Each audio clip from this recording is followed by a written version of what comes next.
Good morning, Brew Daily Show. I'm Neal Freyman. And I'm Toby Howell. Today, the highlights and the lowlights of the Super Bowl. Then, if you're not fiber maxing, what the heck you doing? It's Monday, February 9th. Let's ride.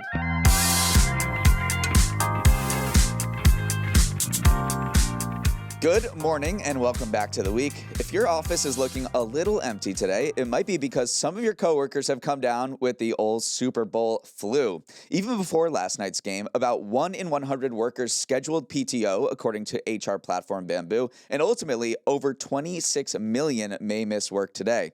A separate survey by Workday asked people taking off their primary reasons for doing so.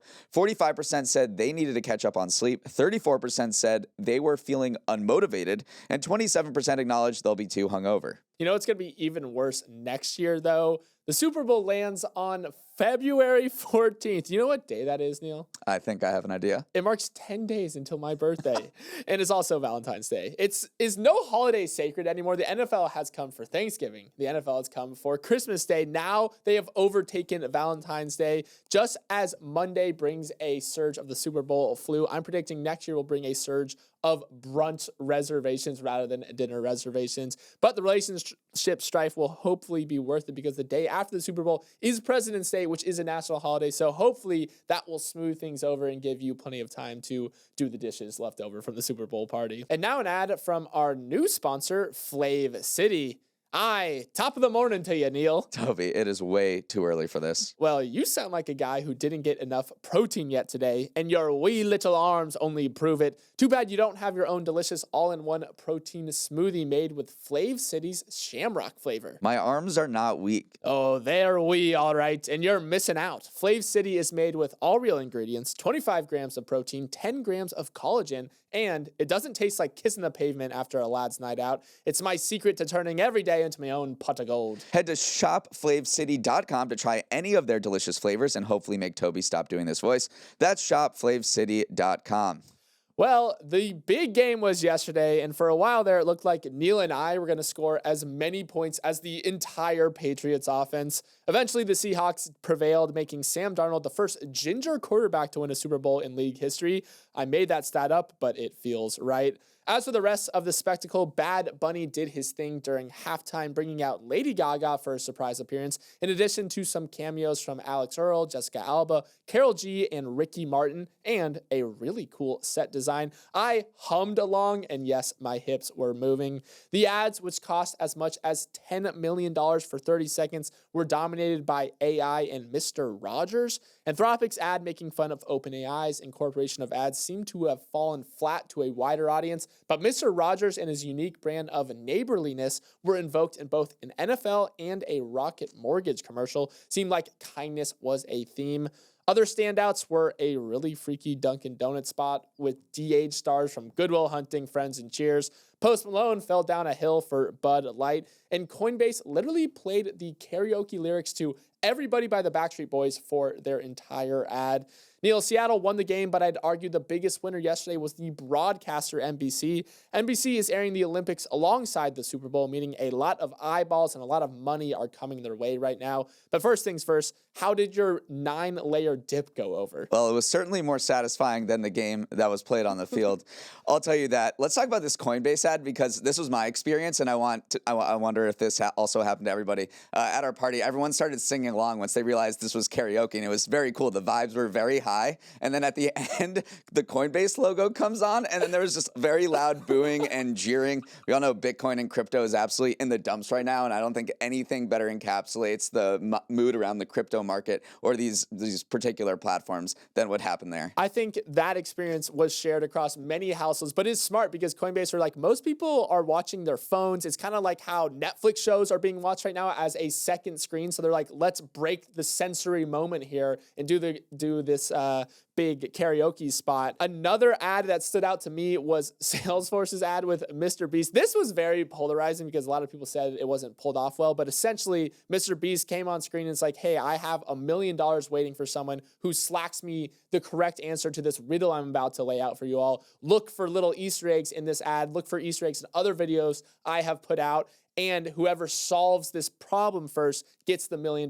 But they only flashed the QR code on the screen for like the last 0.2 seconds. So everyone said the execution wasn't there, even though the idea is pretty fresh and unique. And you can't resist online scavenger Someone help hunt. me. If anyone has any leads, please send them our way. And then one of the biggest clashes that played out over the airwaves was AI wars. There was a Gemini ad, there was an Amazon Alexa Plus ad, and then of course there was an OpenAI ad and a Claude Anthropic ad. And you said that the Anthropic ad, which was much discussed earlier in the week before the Super Bowl, kind of fell flat. You want to elaborate? Yeah, because a lot of people said that watching with my normie friends, they did not know that that was supposed to be how ChatGPT talks. They did not pick up on the AI voice that, the guy was supposed to be conveying there. And they're just like, why is he talking weird? So they didn't get, the entire concept of it. They also tweaked the slogan at the end right before they aired. So I think there was some back and forth about what they really wanted to convey there. So even though amongst, the online community, the AI fluent community, they were saying that this is a massive win for Anthropic, I don't know if it translated to the broader audience. And one industry that's basically evaporated from Super Bowl commercials is automakers. In 2012,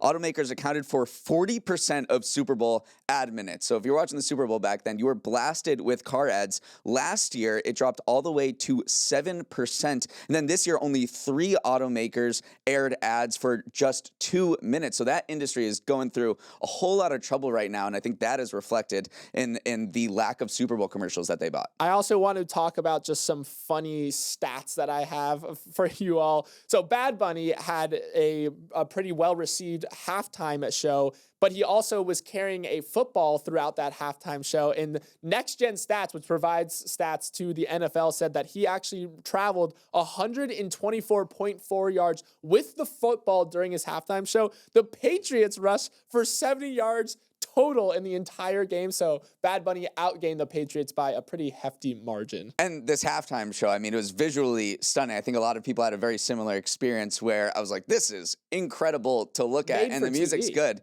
Do I understand anything? No, because it was all in Spanish. And Bad Bunny actually back in October, he said that English speakers had 4 months to learn Spanish.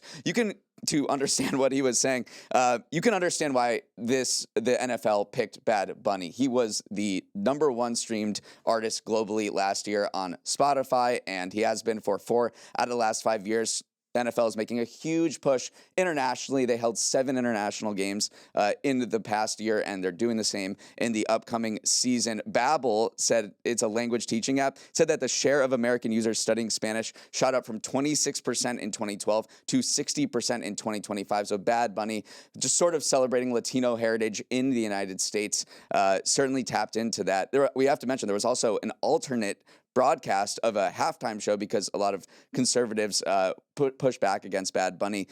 We found out that halftime show had about 5 million viewers on YouTube, which is not an insignificant number. That was headlined by Kid Rock. Moving on, among the industries battling out on the airwaves last night were the makers of GLP-1s, blockbuster treatments that can induce significant weight loss. Novo Nordisk and Eli Lilly both ran ads touting their weight loss drugs, as did telehealth startups Roe and Hims & Hers.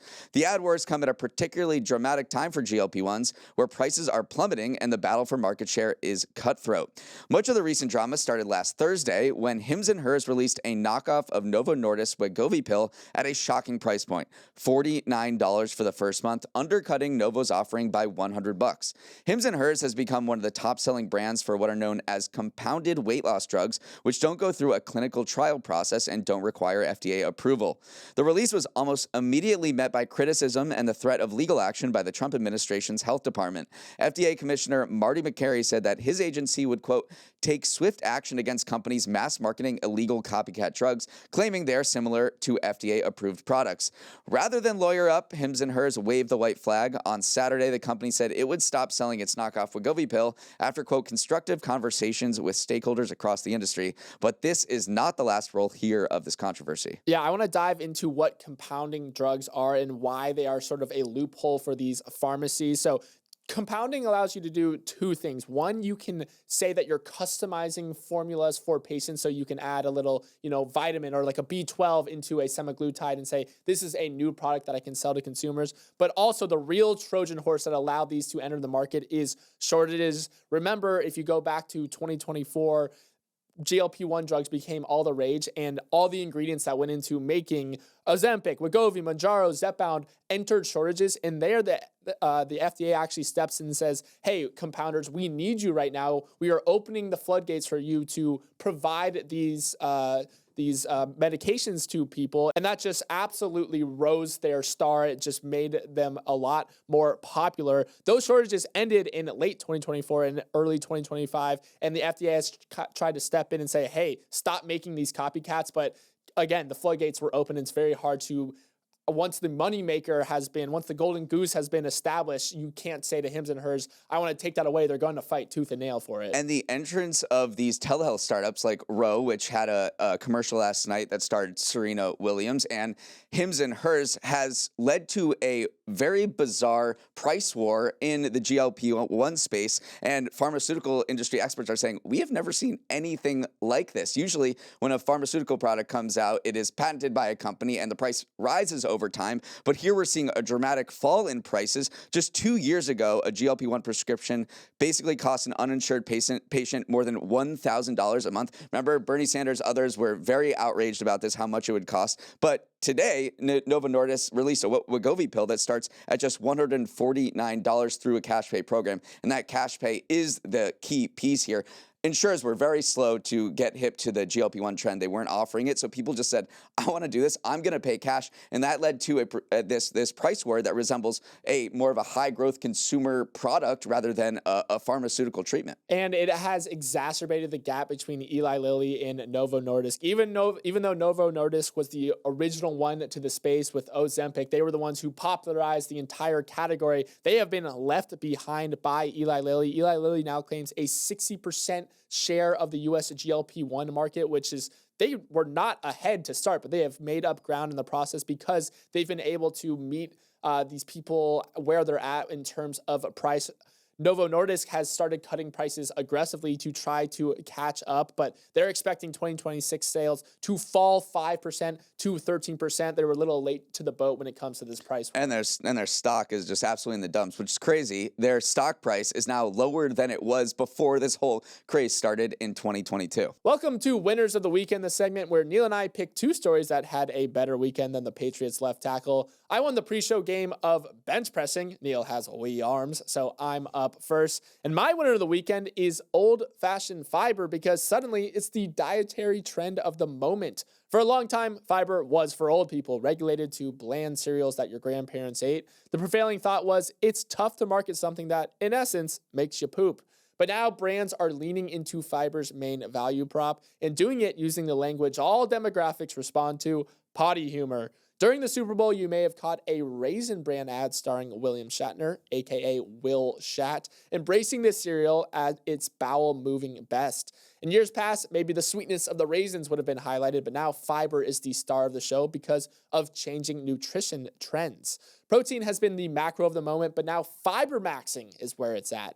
PepsiCo CEO said on an earnings call that fiber will be the next protein and announced plans to roll out more fiber-enhanced drinks and snacks. Coca-Cola is also exploring fiber-added sodas and already released Diet Coke with fiber in Japan. Seems like the right directional bet to make, especially as colon cancer rates are on the rise amongst young people. And too much protein without fiber leads to unhappy stomachs, so the pendulum might be swinging back into balance. Neal, if someone passes gas in front of you, maybe even your co-host, rather than being grossed out, compliment them for their high fiber diet. You're a cereal crop duster, and a bunch of us have been talking about it, so I'm glad I can actually say it to your face now. What's interesting between the protein and fiber comparison is that there's been this huge push into protein, but experts generally say that we get enough protein. In fact, we're probably eating too much protein at this point. But when it comes to fiber, we're certainly not getting enough fiber. So health experts are like, well, I'm glad Will Shat and these other companies are actually pointing out that we should be eating more fiber. The recommended allotment of fiber is 25 grams for a woman and 38 grams for men a day. A study said that 95% of Americans aren't hitting that. So it seems like in terms of where there's actually a gap, it's not necessarily protein, it is fiber. Yeah, and most Americans get their fiber currently from bread or pasta, grain-forward ingredients, but those have kind of been vilified by the protein movement. A lot of people are saying, eat less of these carbs, eat more of protein. So it's made the problem even worse. It's also become a big social media trend. I don't know if you've seen this guy. He kind of goes by the moniker online of Fiber Daddy. His real name is Alan Lin, where he eats the most fibrous meals you've ever seen. Disgusting. Like, I have to put it out there. His goal, he calls it fart maxing, actually, is to create so much gastrointestinal action in there that it's going to come out the other end. He's got 100,000 TikTok followers. He also has a brand of liquid salad, which is kind of like those packets, those squeeze packets that usually have fruit in it. It's got vegetables in it, and it's supposed to aid it with digestion. So this is a niche subculture, but one that I've unfortunately stumbled upon. I have not stumbled upon. I think I would remember if I came across this guy. You also mentioned colon cancer. Well, scientists are investigating whether low fiber diets are among the factors that are causing this rise in colon cancer among young people. But it is alarming health experts. There was this 2024 report from the American Cancer Society that showed that the disease colon cancer had moved from being the 4th leading cause of cancer death in young adults to the 1st among men under 50 and 2nd among women. And so I think there's just going to be a whole reawakening. And fiber was big in the 70s and 80s. You said it's associated with the boomers and grandparents, but I think it's certainly having a second wind now. All right, we're going to take a quick break and come back right after this. My winner is the Dow Jones Industrial Index, which just hit 50,000 points for the first time in its 129-year history.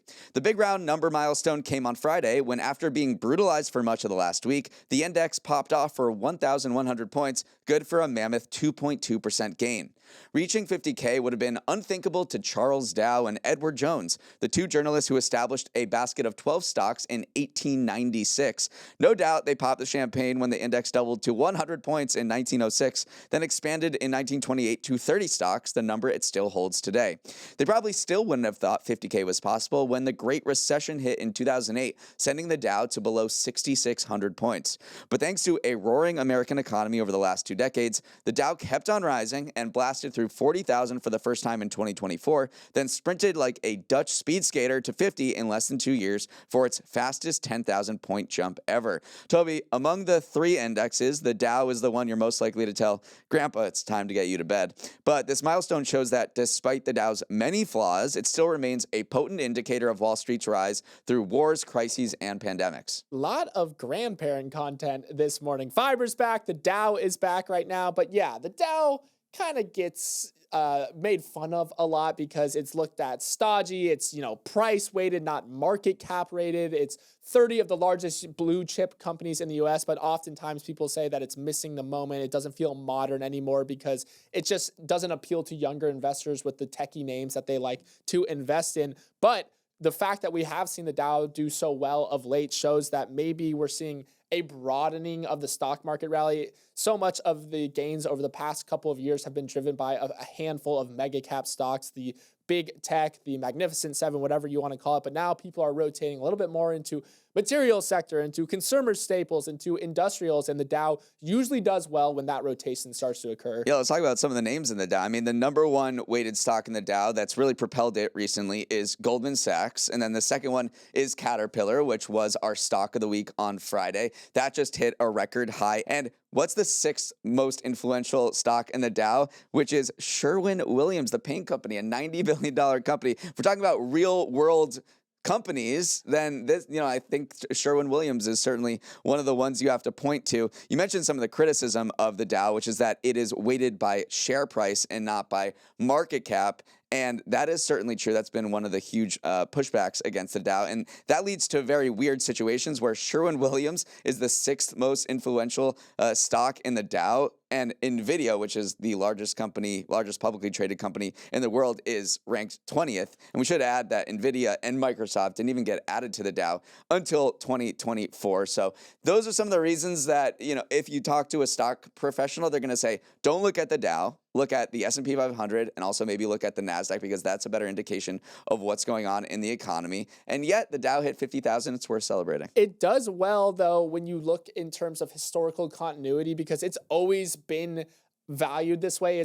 So there's apples to apples comparison that goes all the way back to 1928 when it expanded to 30 companies. So the fact that it's just so old gives you some measure of usefulness, even though right now it probably doesn't reflect the market writ large. Isn't that wild, though? It was 6,600 points during the 2009 recession, and now it's at 50. I mean, it's doubled since the pandemic. I remember like Dow 10,000 hats were like going to be made. Dow 20,000 hats. Now Dow 50,000. We're going to now Dow 100,000 is coming up.